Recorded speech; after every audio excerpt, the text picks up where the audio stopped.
Hi, this is Ed Cohen, your broadcast host. Welcome. We're here to bring business people together, to communicate, to learn from each other, share ideas, and share experiences. Your feedback is vital. You can reach me at publisher@globalbusiness.media. Enjoy the show. Thank you for coming. Hi, this is Ed. Our special guest today is Mr. Mark Bicocchi, who's Senior Leader of Mobility with Hilton Worldwide, and also Rob Maisel, who's coming from New York. He has a great experience working with Bloomberg and some other companies, which he's going to share about. So this is going out live right now around the world. It will also be recorded for posting on globalbusinessnews.net and YouTube. Mark Bicocchi, I know you have a hard close coming, so I wanted to quickly go to you and say thank you for being our guest today. And it's very okay if you have visitors come into the screen, work from home. We love kids and dogs and partners, spouses, whatever, to join the show. It's very okay. So, Mark, what's happening? Is your team all on furlough or some working? Are there relocations going on as we speak? Yeah, thanks, Ed, for having me. I've always enjoyed chatting with you, and Rob, good to see you. And yeah, pardon me if a couple of my kids, they're 4 and 5, they're having lunch right now to the side of me. So I think they're okay for the next half hour, but they may come and say hello. We'll see. It's hard to keep them at bay when I have these Zoom calls, but yeah, thanks for having me today. We've suffered, quite a bit in the hospitality industry just from COVID and everything going on in the past few months. I think we've probably one of the hardest hit industries out there, and so as a result, approximately about 70% of our corporate staff or so was furloughed. I'm very lucky to continue to have a job and working at a little bit of a cut in pay, but yeah, it's been tough. On our hotel operations side, it's been a similar story, although probably even worse there, where a lot of our frontline workers at the front desk and housekeepers and things like that have not just been furloughed, but many of them have just lost their jobs or been laid off, unfortunately, depending on the hotel's situation and ownership group and depending on how financially stable they are. So it's been a really tough time for us globally.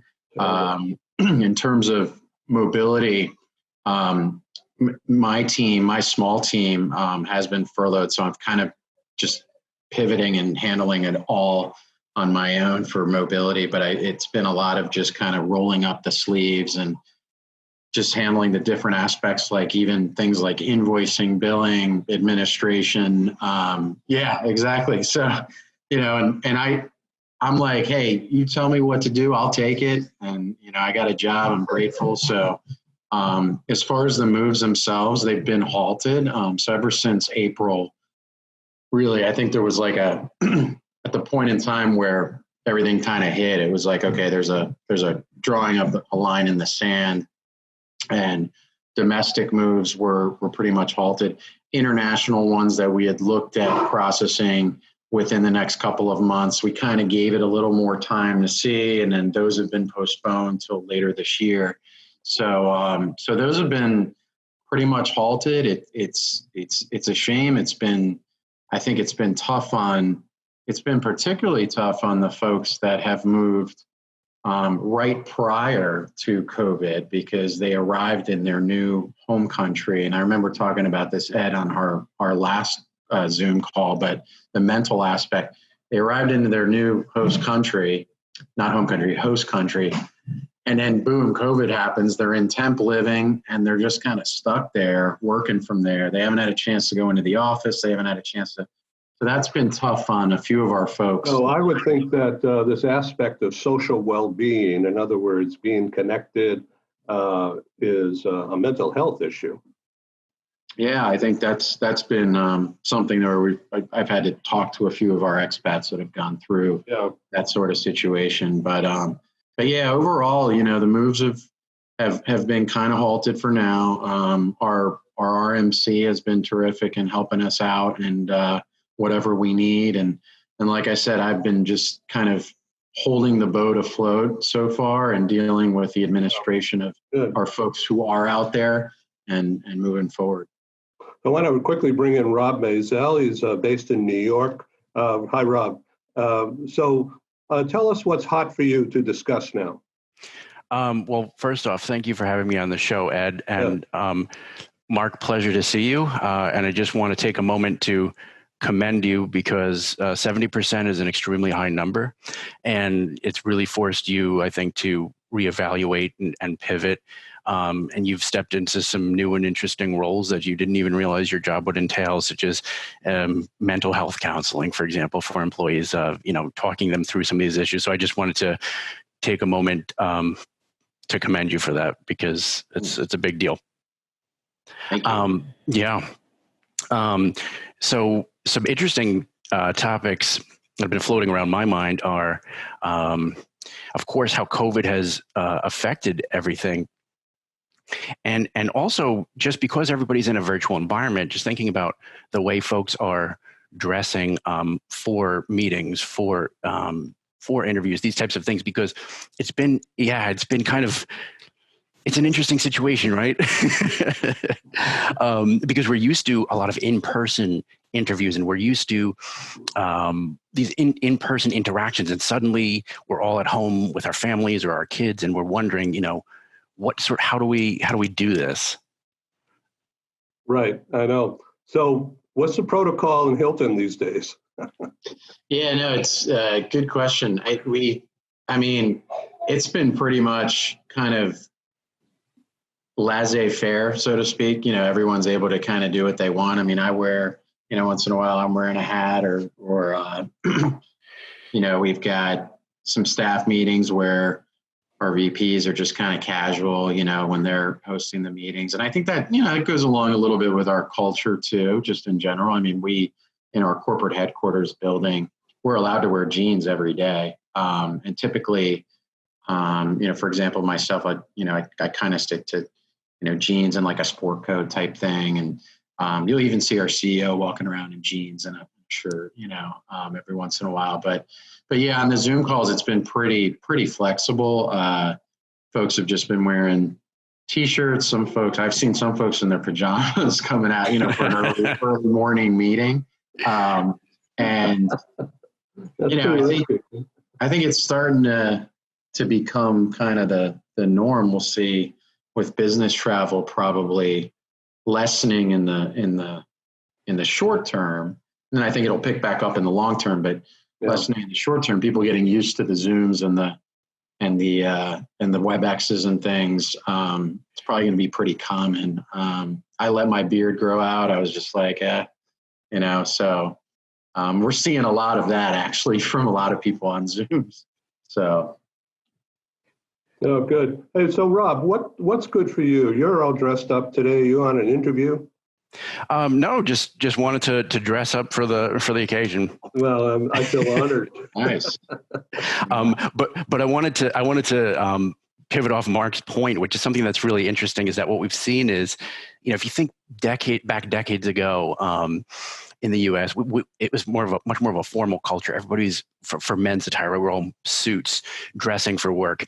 And as time has gone on, we've seen some industries pivot to a more casual style of dress. We've seen sometimes within the industry, depending on the actual role, it may be whether or not the role is client facing or not, where the dress is either full suit, business casual, or completely casual. And I think to Mark's point, what's really interesting is that right now we're in unprecedented territory, and we have our kids next to us, and we have perhaps a mother, a father, a wife in the background, and the workplace and the personal place have become so intertwined that I think people are getting to know each other on a more personal level. And what that means for attire, it's that we're very human, right, Ed? And so we have a lot more casual interactions, and therefore people are seeing each other in more casual dress too. Yeah, absolutely. Absolutely. So what about the relocations? Let's just look ahead and be a little hopeful. That Mark, looking at say September, October, November, that's typically extremely busy travel time. Certainly, that's there's a big push on to open that up somehow, and fumigating or lysoling all the rooms 10 times a day. So we see that happening in apartments, condos, and now some of the hotels are even advertising that pretty heavily, that the safety and trustworthy. The idea of clean, safe, and are you trustworthy? Am I safe coming to your place? Are you safe to do business with now? It's a big issue. And so Mark, I think you're real fortunate to have the Hilton brand behind you and working for you. I would think that there's a lot of people who are interested in coming back to work at Hilton in various jobs. And I would think that you're going to have a full house of, have your hands full of interviewing and talking with people. Yeah, for sure. I think as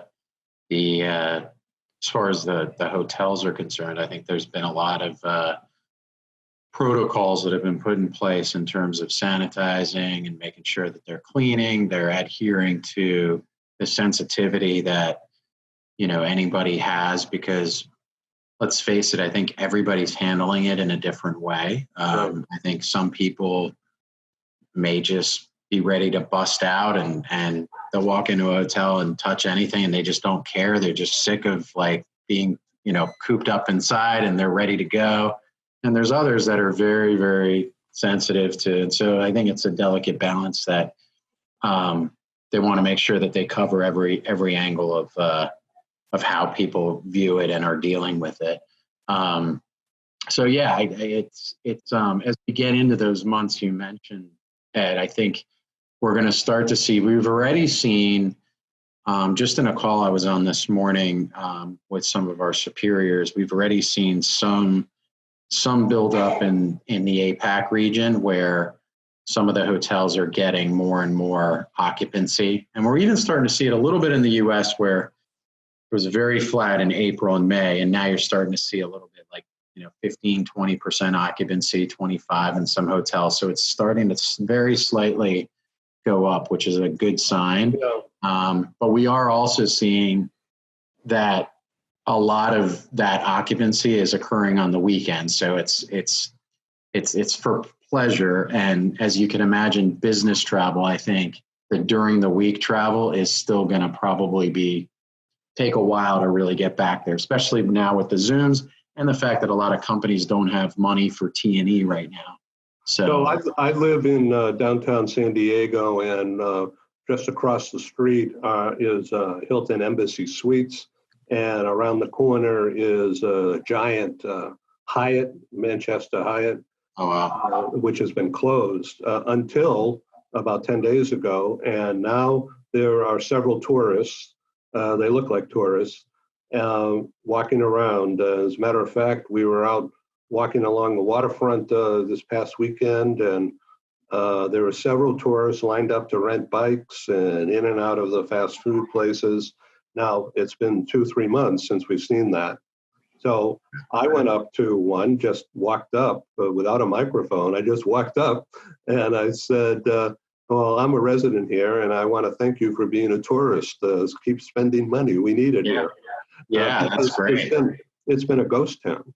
And now we're seeing signs of business life, tourism. So, we had a little bit of the, not a riot, but we had the demonstrations. But there was minimum damage, a lot of protest in support of the situation. But it seems to have calmed down and things are normal. So it's for June here in San Diego. At about 9:20 or so. Mark, I know you have to leave in just a few minutes. Rob, do you have a question of Mark about propriety protocols, about looking for jobs? And first, also tell us about your new website. I see that it's all about imagination and imagining yourself doing new things, trying new things. What's the application now that perhaps you and Mark can engage a little bit about? Yeah, I think it's really interesting. The new website is all about it's about figuring out what you want to do, goal setting, and really striving to achieve whatever it is you want to do. And it sort of it pulls in some of my travels with my personal thoughts. There's 2 different blogs on there. And it's around the world, yeah, and it's really aimed at getting people, revved up to achieve their goals. Understanding that right now it's not easy. It's relatively impossible to travel, but to be planning and to be putting those plans in place for afterward, certainly good to be doing. And I did have a question for Mark, and I was wondering, Mark, as we're seeing tourism pick up, we are starting to see people travel more now, right? We're starting to see it here and there, but there's still certainly that sense of worry and doubt that because of the situation. I had read some articles recently concerning the industry, and there was talk of hotels doing something like almost like a barrier to entry, some sort of like paper, what do you call it, like something in front of the door to make sure to show that this hotel room has been cleaned and nobody has entered within 24, 48, 72 hours, something to inspire confidence in folks coming to stay. That's a good idea. Is that something that that Hilton has either implemented or been thinking of doing? Yeah, I'm not sure particularly on all the different protocols that they've put in place for the various hotels. And I think, and it's a good question, I think depending on the level of brand, they probably have, separate protocols. For example, we have our luxury lines, which would be like the Waldorf Astoria, the LXR, and the Conrad. And then you go down a line and it's like full service Hilton, Embassy Suites, DoubleTree. Then you go down to and it's like Garden Inn, Homewood Suites, and so forth. And I would suspect for each of those tiers that there would be a separate group of protocols, like a handbook that they have to adhere to. I have heard that, and I've actually walked into a few of the hotels in the last few weeks that have been, close by as I've been driving around, and you see that there's definitely, like, one of the big things is when you first walk in, there's signs everywhere about sanitization, the different measures that they're taking to ensure that rooms are cleaned properly and so forth. Then when you go up to the front desk, there's basically like the glass up, for the entire front desk. And there's maybe like a little area, like where if you need to put your card and they scan it or what have you, or pull out the little machine to put your card in, there's like a little hole there or what have you, similar to what stores are doing too. But yeah, there's no question. There's a totally different like facade when you walk in. That's different than it used to be. And I think let me ask you a question, Mark. Would Hilton rent hotel rooms to people wearing masks? Yeah, I think from what I've seen, it's okay either way. I mean, it depends. Like, they're not, I have not seen where they've enforced that you have to wear a mask. And that could change at a certain point, but as of right now, I think it's really up to the person and what they want to do. Now, the folks behind the counter, they're all wearing masks. So all the workers are wearing masks. Yeah.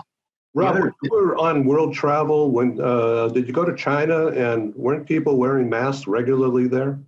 So actually, I was in China many years ago. However, I used to live in Japan, and what's funny and what's really interesting is that was just the norm. That's just the norm there. If they're feeling like they might be slightly sick, so because of pollution, you know what it is? It's about if they're feeling even slightly sick, they're worried they might give it to somebody, So sort of like the protocols that are in place today here in the States, they've had that since I lived there, and probably for many years before, which is really fascinating.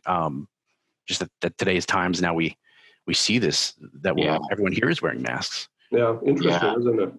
It really is. Mark, on business travel coming up in the fall and looking towards the end of the year, and I know this is just, conjecture right now, but do you think meetings are going to come back, business meetings? Yeah, that's something that I've been wondering myself. If I had to give a, gut reaction, I'd say we're still a good year to year and a half away from that type of thing happening. And the reason I say that is because we become so comfortable with the Zooms and the WebExes that I think a lot of folks are just going to say, I don't need to fly over there, right? We can just do it virtually. We're getting used to it. We're getting accustomed to it. And then again, I think companies that, let's face it, every company suffered to a certain extent based on COVID, some worse than others. One of the first things financially that they look at, budget-wise, because of that financial suffering is travel and entertainment and expense. Right. So I think it's going to take a while. That's where I'm worried with the hospitality industry of coming back, because I think that is going to take longer. I think the pent-up demand for vacationing and pleasure and travel, all that will pick up sooner. But I am a little worried about the business travel. I think it's going to come back at a certain point, because I think people are going to want the face-to-face, right, at a certain point. But it just may take a little longer. Yeah, I think from a sales and marketing point of view and senior relationships, maybe at the executive level or executive intended level, I think that business travel is already picking up. The San Diego airport is not a big airport, but very busy. And the number of flights have been picking up, and occupancy is going up. So these people are going somewhere. And I don't know where, but they're going because it's a very busy place these days. That's good. That's good to hear. Yeah, and it wasn't a month ago. Yeah. Let's hope it continues. I think it'll continue to slowly pick up, and then we're hearing things like by 2021 we're feeling like we'll be in pretty good shape. Then again, who knows with this second wave, if that's going to happen, or who knows. So I want to thank you, Mark. I know you've got to run. Let's stay in touch. I wanted to introduce you, bring together people is our thing here. Rob, thank you for joining this conversation. Rob, you and I will continue. I want to talk about your new website and reimagining things and how you're reinventing and reskilling to get into the new now, as I call it. Mark Bicocchi, thank you very much for being our guest. Thanks so much, Ed. Thanks, Rob. Really appreciate it. Good seeing you. And sorry I had to run. I've got one meeting after the other just pops up in the last minute. So but I appreciate it. Great seeing you guys, and we'll talk soon. Okay. Thanks so much. Yeah. Thanks, Mark, for your time. Stay well. Thank you. Okay. So Rob, tell us about your new website. It's a beautiful color and easy to look at. What inspired you to do it that way? Sure. So, once this time hit, here we are finding ourselves in COVID, and we have a lot of troubles, and we're faced with a lot of challenges right now. And I thought, well, one of the best things that I can be doing is working on myself, being my best self, so that I can be better for other people in my life, my network, my friends, my family. And in the process, one of the things that I began working on more consistently was my updated my website. So as you said, updating the messaging, being more consistent with my blogging. I've been blogging once a week now because I know that people are scared and people are worried, and if I can offer words of encouragement and positivity, I know that I can have a great impact on people all over the world. So when you do a blog, and I haven't done them in the past because I figured people don't want to hear from me. Oh, yes, they do, Ed. Don't be silly. No, you're so kind. No, I'm all over LinkedIn and other and Twitter and stuff, but I wouldn't know what to say. So where do you get your inspiration? That's a great question. And sometimes I think about that myself. What's really interesting is this, Ed. I found that when COVID started, I was thinking in my mind, do I really want to commit to writing one blog post a week and even posting on LinkedIn at least once a week? And I found myself most weeks actually recently posting a lot more than once a week on LinkedIn, thanks to the encouragement of many other folks. And I found that so at the beginning of this episode, I was sort of searching for, what am I going to write about? And I might have had an idea or two. And I found that by ingesting more positive information, ways, positive thinking, ways to help others, gratitude, these type of things, right? Like you're saying, Ed, coming from the heart, being genuine, the ideas have just not stopped flowing, actually. So I'm keeping a list of, okay, this is what I'm going to write about this week, and it's going to be gratitude this week. And it might be, structuring, goal setting the next week, or whatever it might be. But the ideas have been much more free flowing. Well, the storytelling is the thing rather than just BS. I'm not saying that you do BS, but some people do, and it turns me off right away. But the authenticity and from the heart stuff, storytelling.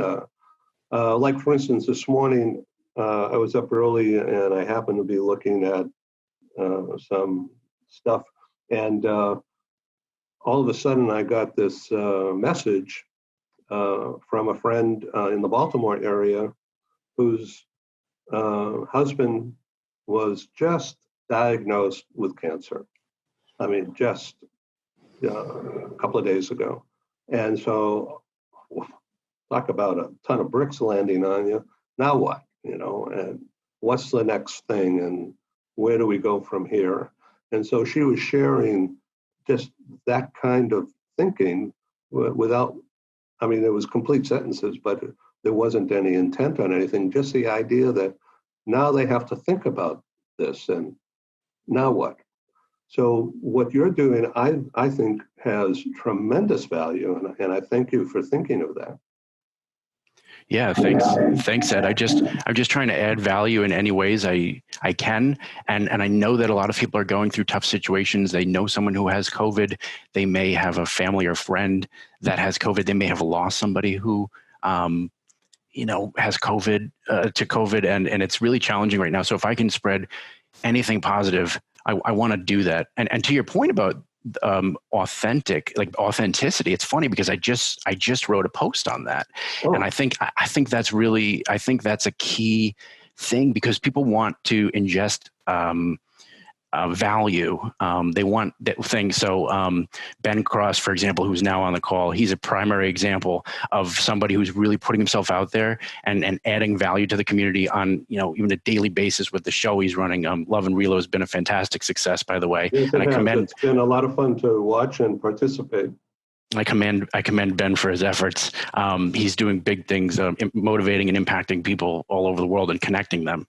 And so in a similar fashion with my website, trying to do the same for folks, and back to authenticity for a moment, what that post was really about is people can tell, people are intuitive, right? People can tell when someone calls you out of the blue and they ask you, how are you? And then within 5 to 25 seconds, they ask you for a favor. They haven't spoken to you in years. It's a very different conversation, right? Than somebody you're genuinely close with that has taken the time to reach out to you because they didn't need anything, because they just wanted to say hello and to check in with you during these tough times and see how you're doing, right? So authenticity is a big player, I believe. Let's welcome Ben. Hello, Ben. Thanks for being on the show. Hey, thanks, Ed. Appreciate it. Thanks, Rob. Thanks for being here, Ben. So Ben, taking busy time away from your busy season here. Thank you.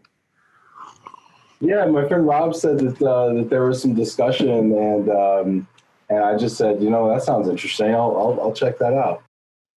Yeah. So you just missed Mark with Hilton. He had to jump off for another meeting with the VP, but he shared some insight about executive business travel and tourism across the hotel industry worldwide.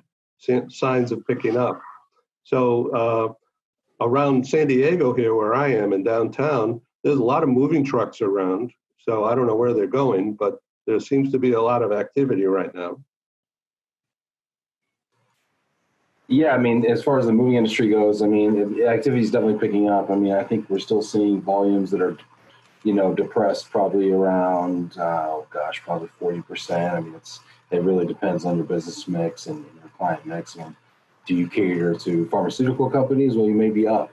Do you cater to, retailers? You're probably way down, So I think it depends on the mix, and also, are you doing office moving, and working with people who are frantically restructuring their office environments and adding all these cubicles and these walls and all this kind of new configurations and stuff that we're hearing. Right.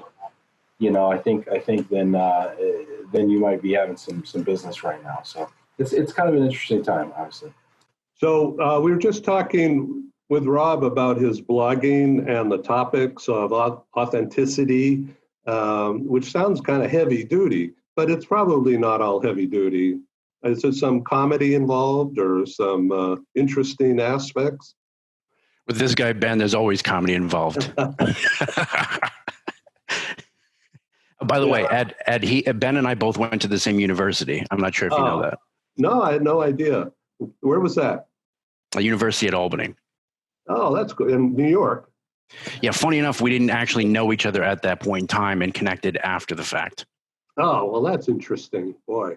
So I went to a small school in central Massachusetts called Nichols College, which is about 2 hours outside of Boston. And it was a great pastoral environment for this city kid.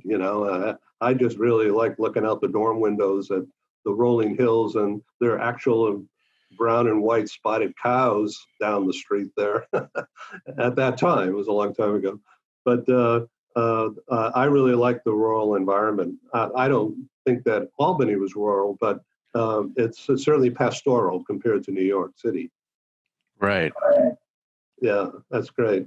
So what do you think? People moving out of Manhattan, are they going to move to Woodstock and live there or what?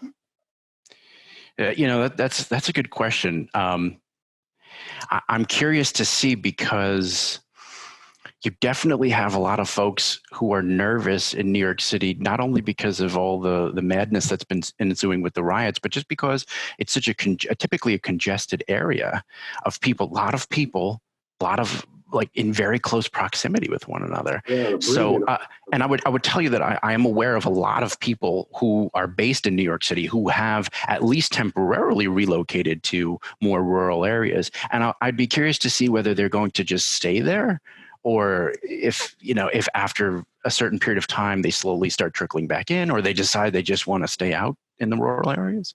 Yeah, well, as long as you have 5G, it'll be great. Right. You need that. Ben, what do you see in Detroit? I think that there's going to be a resuburbanization of America.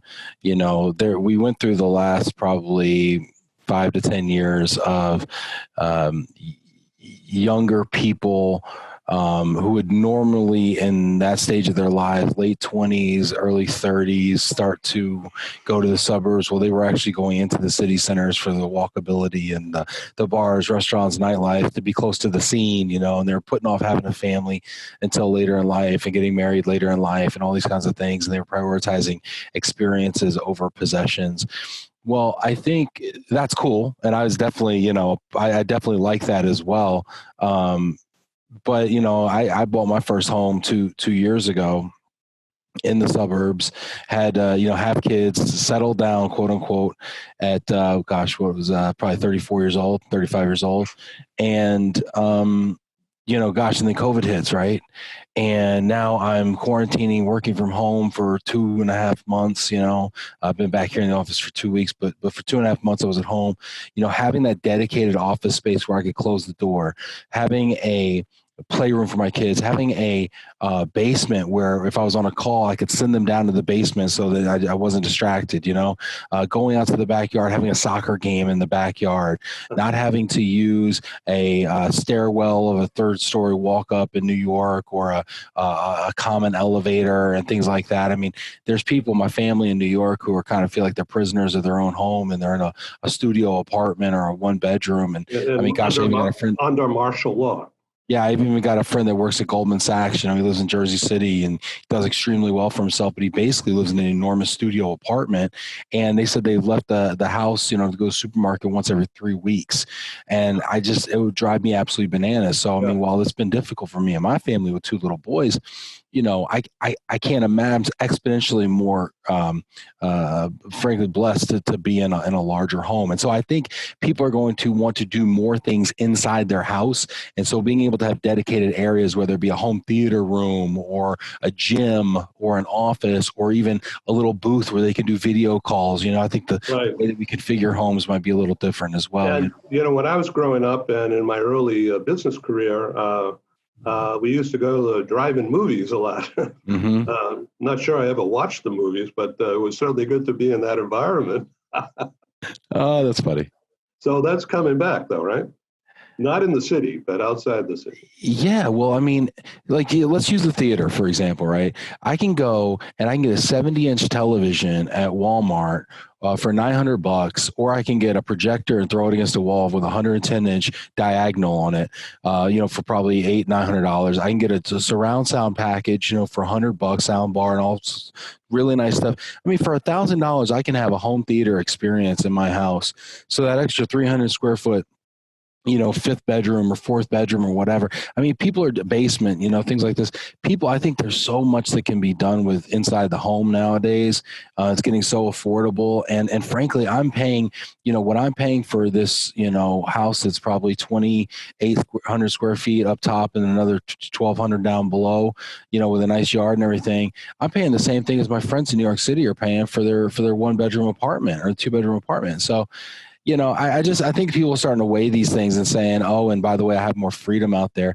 And then with the whole work from home thing and the fact that, I think work from home, I think hybrid work from home scenarios are going to become very common where, it's, a week on or a week off or 3 days in, 2 days out or some combination of that. And so now that broadens the radius that I can live from my home off or from the headquarters, and so now I'd be comfortable with a 45 or an hour commute because I'm only going in half the time, so I think I think you may know this too, Rob, that 4 or 5 years ago, the big accounting firms, in particular KPMG and some others that I know about, they started using their massive office space where they had cubicles and even some glassed-in private offices.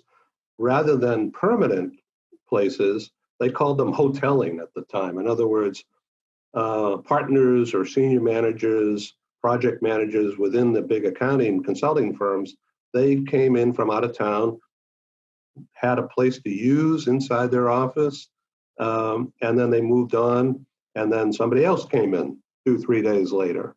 And so that kind of environment, I think, will definitely be involved. Of course, that will hurt some of the commercial real estate business, but I think companies will be much more efficient at the more managerial levels. I don't think the senior levels. I think the senior levels will stay pretty much the same, in my view. But I think at lower levels, developmental levels, project levels, sending the work to the people rather than bringing people to the work, that's the future. It's here, and especially with robotics developing. Rob, what do you think about that? Yeah, I agree, Ed. I think that we're seeing that shift now with everybody, as you were saying, instead of bringing people to work, sending the work to the people.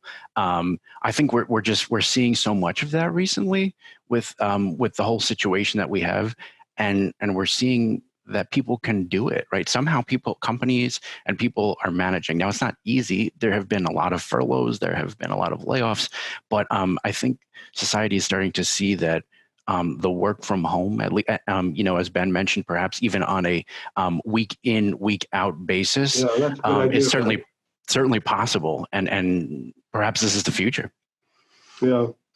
So where do we go from here in the mobility industry? Sure, I'd like to get together and hoist one with you guys, but I don't know when that's going to happen. Yeah, that's a tough one, isn't it, Ed? Because it really, there's so many factors involved, right? There's the actual factor of the virus itself. There's the factor of how it's affected folks, right? Their mental state of mind. Some people may not even be in the frame of thinking to socialize, and we have to be understanding and empathetic to those people. And then we have the logistics issue, right, with the planes and getting there, and are they operating? And there's so many things to think about right now, right? Yeah. Ed, I hope to see you in October, potentially in San Diego for IAM. Yeah, I'm looking forward to going to KC Barbecue. Yeah, exactly. Right. We're supposed to have a Tom Cruise beer or something over there. But yeah, I mean, so I'm hopeful of that. I'm hopeful, but that we feel comfortable traveling in 5 months from now. Who knows, right? There could be waves, right? Who knows? So that's, that would be neat to see in San Diego. I think that long term though, the other factor, Rob, too, the one that you didn't say was the fact that we're in a recession right now caused by this. There's a global economic recession currently happening right now due to this. And it's a question, is it going to be a V-shaped recovery or a U-shaped recovery? And I think in some ways it's a V, but in the relocation industry, it might be a U. And I think like when you look at the markets, the stock market, boom, it's bouncing back. Right. It's a V. But when you look at companies' decisions to wade back in the relocation pool, I think there's still some tentativeness around it because they have to feel bullish about the future and they have to have the cash to actually make those bets. And I think that what's happened over the last few months has depleted some companies' cash reserves. Now, the government's been great about, extending PPP loans and all sorts of stimulus and things of that nature, but it's still taken quite a toll, I think. Yeah, no question about it. So, Rob, what is your intent? What are you going to be doing? You're going to be building up your own business, or are you looking to link up with somebody? Yeah, open to both things, really building my own brand and linking up with other like-minded folks. Yeah. So how are you going to apply your recent experience of being a world traveler to your new business in the new now? Sure. We're really going to be focusing on the cross-cultural element, bringing an understanding to people of the importance and value of travel, languages, and culture. And the way I'm going to do that is by getting out there, doing these cross-cultural trainings, which I'm certified to deliver. So helping companies better understand their cultural differences, along with helping people understand the impact of travel. And so, as you know, I'm writing a book, which is going to show people the incredible impacts that travel has had on me. And I want to share that joy with other folks. And I think that there's a lot of things that people are nervous about, especially right now, right? But being able to overcome those fears and really have these impactful travel experiences, that's where I want to bring people to be. What's the title? You got a title in mind? For what? Sorry, Ed. The title for your book. Oh, you know what? That's a really good one. I have just been plugging away at knocking these chapters out and making sure I have valuable updates for everybody who signed up for those weekly updates, which I'm getting out before Friday, 5 p.m. Eastern time. And I have not yet hammered out the name of the book.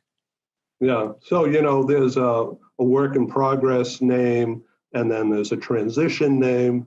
And then finally, 3 o'clock in the morning, the day before deadline, you're going to come up with it, right? Yeah, exactly. Yeah. It'd be like a last minute decision, right? Just change my mind. Right. How about last minute travel plans? Nah. Boom. No. So Ben, how much of your expected or projected work for June and July is going to be office reconfiguring rather than reload? Well, we do office moving for some large clients like University of Michigan here, Beaumont is a major hospital system here, but it probably comprises 10% of our total business mix. And it's very client specific. We do all the office moving and logistics for like a few clients, so unless they call us and say, hey, University of Michigan's now going to a 50% occupancy, scenario. And, then yes, then we're probably going to be 50% of our work is going to be doing that. But until we get that phone call, I have to assume that the mix stays similar. So I don't know. I think that we're probably still going to be reliant on June. June's the busiest month for household goods, as you know. And so that's still going to comprise probably 95% of what we do, both locally and long distance. And I think that holds true, even though we're seeing volumes, down. Ben, I just want to jump in and second that, just to let you know that at Bloomberg was similar experience, that we would know and we would consciously, put out sort of this information, just letting everyone involved in the moves know, hey guys, like the summer is our busiest time, just to keep everybody in the loop, expectation setting, best to try to put plans in place as soon as possible because of how busy the moves are. But it's going to be really interesting, as you said, to see sort of, because the summer is such a busy season, just to see where everything goes with it. Well, good point. So I want to thank you guys for being on Global TV. Ben, I wish you well in your broadcast series. It's exciting and it's a lot of fun. I understand the nature of that work now more than ever. And it takes a lot of energy and a lot of thought because you're on camera all the time. So media presence is a big deal and growing. Rob Maisel, I wish you really well and come on back someday. We have a number of shows coming up, which you'll all hear about later.